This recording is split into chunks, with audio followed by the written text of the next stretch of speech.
Hello everyone and welcome to Borneo, where in this video we find some of the most insanely beautiful snakes ever in just one video. And to avoid confusion, we had been at Mount Kinabalu herping for a few days before this and found multiple rare species, but that video is the most recent Patreon exclusive. So head over there if you want to check that out. Link in the description. Now to the video.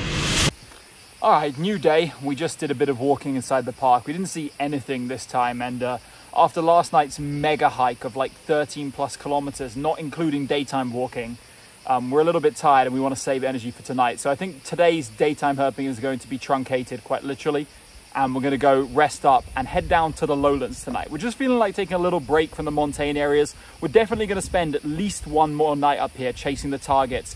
But we've seen some nice lifers, 3 lifer snakes since we've been up here for me, which is significant. Everything's a lifer for Plato, of course. And yes, some rarities amongst there. And I'm sure some special stuff is to come, and hopefully tonight. So I'll update you whenever we next get a chance. Not a bad view for dinner right here. Beautiful view of the mountain. Full moon tonight. Full moon. 100% full moon. So let's see how things go. We're gonna get skunked. The most negative man in all of herping. Every night he said we're gonna get skunked, and we haven't been skunked once. All right, first snake of the night is a Hatilla mycterizans. Mycterizans technically not recorded from Borneo, but if you look at this, this very clearly is. You can tell by the face, the all green tail, and just general composition of the snake. It's very myct-like. But yeah, cool find here. A little vine snake to start the night off. A bright glowing neon green bean just in the first few minutes of walking in this kind of edgy secondary habitat. So yeah, kind of where you'd expect to find vine snakes a lot of the time, but check it out. First vine snake of the trip. Can definitely tick this one off the list. Batans, well, myct. There we go. Bro, just after the vine snake, there's not one, but 2 yellow goniosoma in this tree. Like, I thought I was looking at a pile of fruit for a second, but yeah, don't get your hopes up too high. It's not a Margaritatus. It's just these really cool yellow goniosoma forms that occur in Borneo. But it's my first time ever seeing the yellow morph, but alas, there is a major tragedy at hand.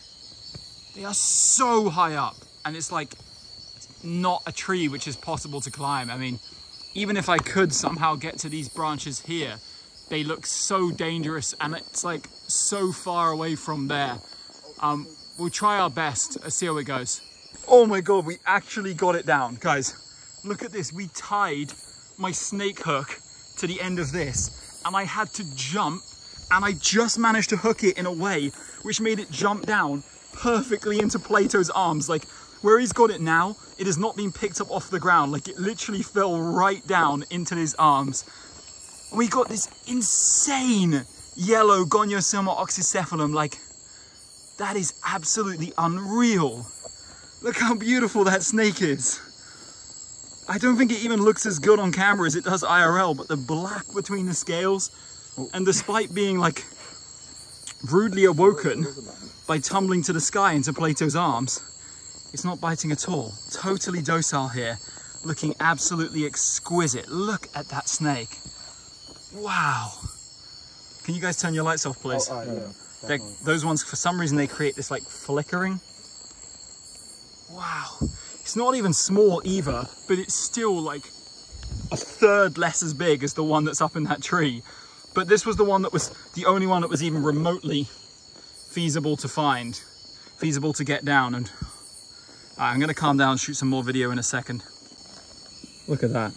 I feel like we got the lighting a little bit better now, and now you can see just how vibrant this yellow is. Like, this is one of the most beautiful colubrid snakes I've seen. Like, it's actually unreal to believe this is the same snake as the one we see in Thailand, just the green one, which is already absolutely beautiful, but this just takes it to another level. Like a glowing yellow ball of just like absolutely incredible, and so docile, which is an added benefit. The blacks as well. It's like a freaking Sumatran cobra in rat snake form. It's amazing. Let's go, man. What a fantastic find just in the first few minutes of the walk. And there's still another one up there. It's full moon tonight, by the way. Full moon. And we're turning up really good numbers, which is great to see. There is some cloud cover, but you can see despite that, still creating significant light down here. and snakes are active, so let's keep herping. Species of the night for snake is this T.S. fusca. Really pretty one with the looks of things. Again, this one's super high up, and I'm up in this tree to get a good look of it. We're going to try and get it down, but if it ends up escaping, this is the only video that's going to do for now, but we're going to give it our best shot, so BRB. All right, we successfully managed to catch what's probably the most beautiful T.S. fuscoid I've ever seen. Like, this one has incredibly vibrant greens on the upper body. The browns towards the tail are just kind of typical, but it's that honestly like emerald green on the upper body, blotched with those black edge scales, which is just absolutely stunning right here. Like, take a look at that head. That's really, really, really beautiful. Huge eye, very sleek, and it looks fantastic here. You know, this is generally a common species that we see a lot in the lowlands here, but this is undoubtedly the best individual I've personally seen of the species in all my time herping. Like, at least the most green of them all.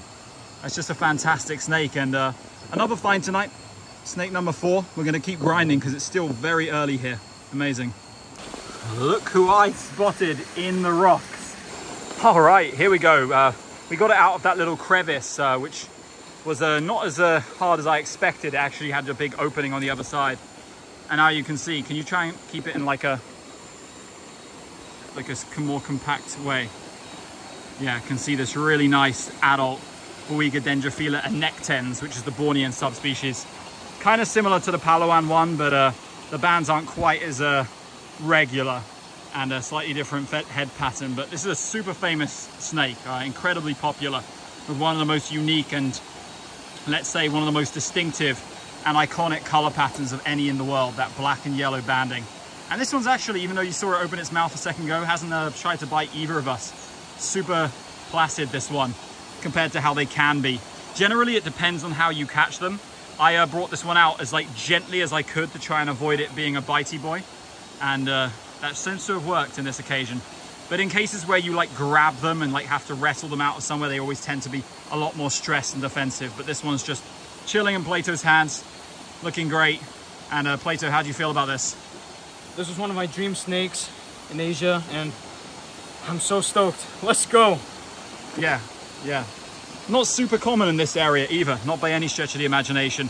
More common in like lowland swampy areas, but up at these sort of rocky rushing streams, don't see them too often. This one's head is, it's really big. It's far from the longest like dendrophila complex I've seen, but oh yeah, don't touch his head. Cool, good find. Oh, this night has just got from good to insane. Seconds after the melanota or the dendrophila, I walked into some bamboo, and this is what I see crawling around the floor. Freaking giant Calliophis bivigata tetratania, the Bornean blue coral snake, or four-striped blue coral snake. This is the Bornean endemic subspecies, which gets absolutely massive, way bigger on average than the peninsula one. And just look at how distinct the head is. But just like the ones in the peninsula, these bite everything they touch. And I just spent the last couple minutes waiting for the guys to get to me, calming it down. But it still bites the hook every time it touches it. Let the most of the body go on the ground, Plato, trying to get it in like one spot. I haven't seen one of these for literally 10 years. It's been 10 years since I've seen this. These are even rarer around here than Baloensis. Like, Baloensis is seen so more often than Tetratania. And look at it with its mouth open. It's so bitey. Yeah. There's been a few bite cases from this subspecies here on Borneo as well. Wow. He really wants to kill. There's been a few bite cases from this on Borneo, but similar to the blue coral on the peninsula, non-fatal. Mostly just resolving themselves relatively quickly, but this one is huge, and a bite off this would definitely inject significantly more venom than I got from my one on the peninsula. Wow. It doesn't look so much on the video, but it does have a bluish sheen. Like, these little stripes on it are kind of like a, I don't know how to describe it, almost like a purpley color with an overall bluish reflection. But for the most part, it's this really cool black coloration. And man, this is insane. We just found snake after snake after snake after snake tonight, which culminated in our first elapid and first certified mega showstopper of the trip. I'll try and get some better video when it calms down, but this is just a moment we had to savor. All right, we got it in a bit calmer mood now, and I can kind of hold the body together so you can see the snake in all its glory. I love the fact that it's so large, makes the head a lot more distinct, more like a crate than a typical Caliophus where they have a less distinct head. And what I love so much about this one is they have these spots on the tail, whereas the peninsular variety of Caliophus vervigata has a distinctive black stripe. This has these 2 dots, which is so freaking cool. Just look at this snake. How's that for an elapid? So long, 10 years since I last saw one of these. And I couldn't be more of a welcome find. What an incredible snake. And a great decision, it seems, to come down to the lowlands where snakes are active. And because snakes are so active, we're gonna take some pictures of this one really quickly. Then we're gonna keep moving because we've got herping to do. And I reckon there's more snakes on the cards tonight since it's still remarkably early.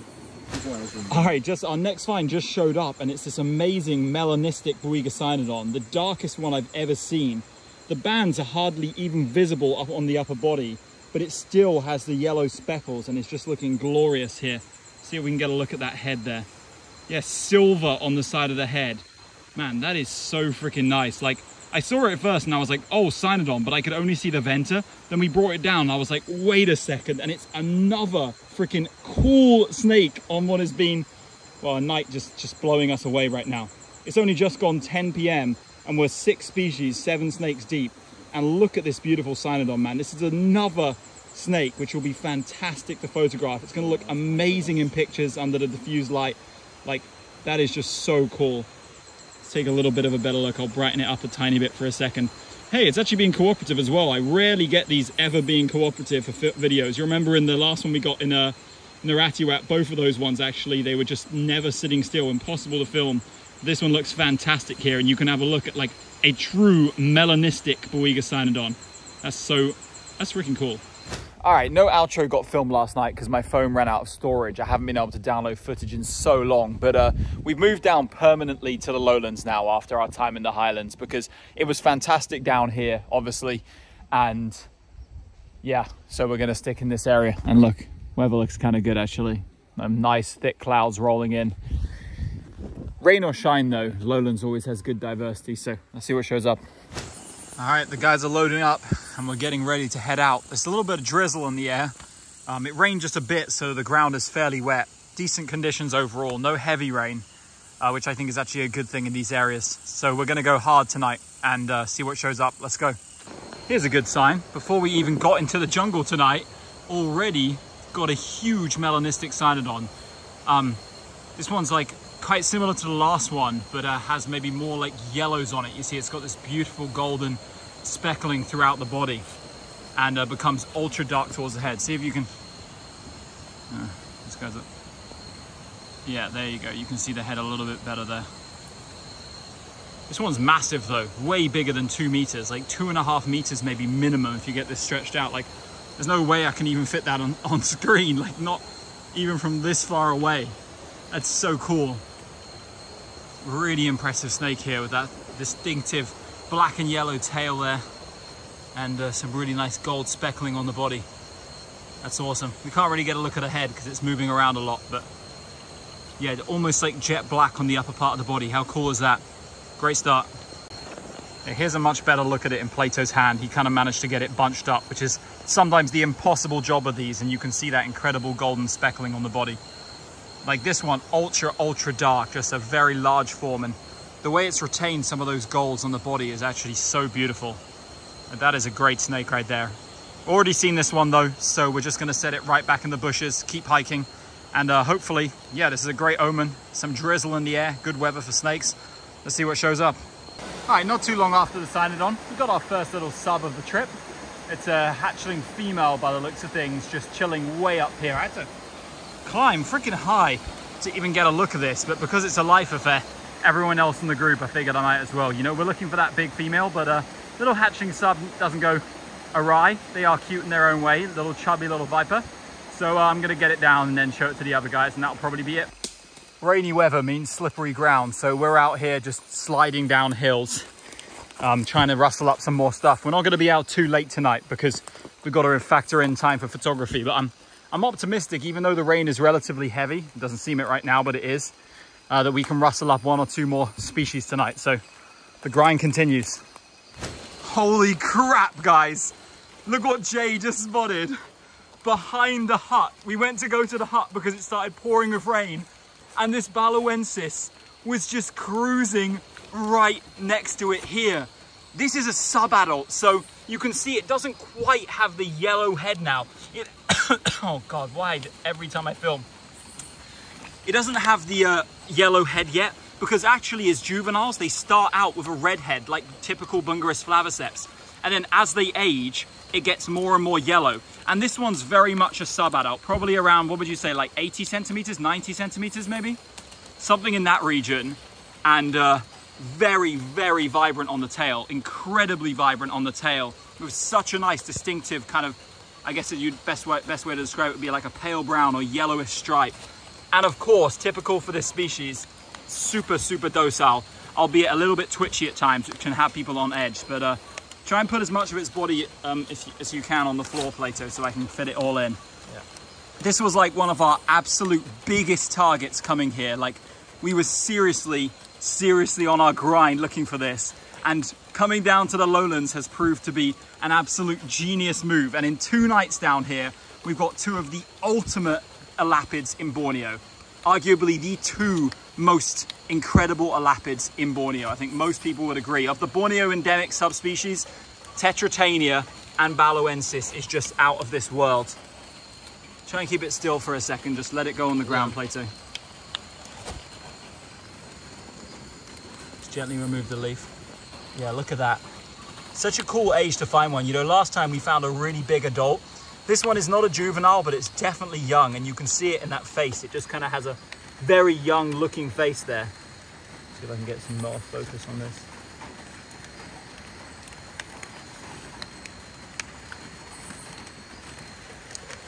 Absolutely amazing. I'll film some more in a minute. We're just going to soak in this find because, man, the boys have come up with the goods today. Let's go. All right, here it is in the photography shoot, and you can just look at this beautiful snake not moving, which is an opportunity you don't get very often. This one's been an absolute dream for us. Calmed down super fast, and it's just sitting here letting us get some brilliant shots of what is one of the most remarkable looking serpents in the entire world, especially considering that it's extremely venomous. You know, I like to always say the classic phrase, it never bites hypothetically. You know, when you're holding it, it's so easy to feel like it's never going to bite, that it's the most docile snake in the world. But you know, this packs enough venom to kill you multiple times over. So it's always best to just keep the head from touching your skin. That's what I would advise. But here's a look to so here's a final look as to what is probably going to be the final snake in what's been an incredible video.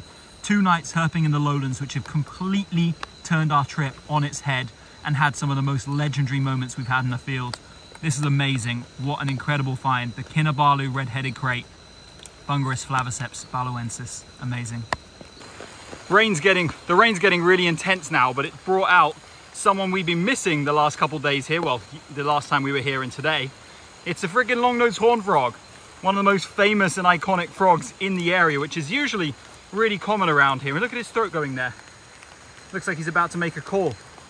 But yeah, the rain has brought him out, and a trail where we just walked a minute ago and he wasn't here, he's just sitting there right in the middle. So great to see one of these guys at last, a fantastic subject to one of the most iconic frogs in Southeast Asia.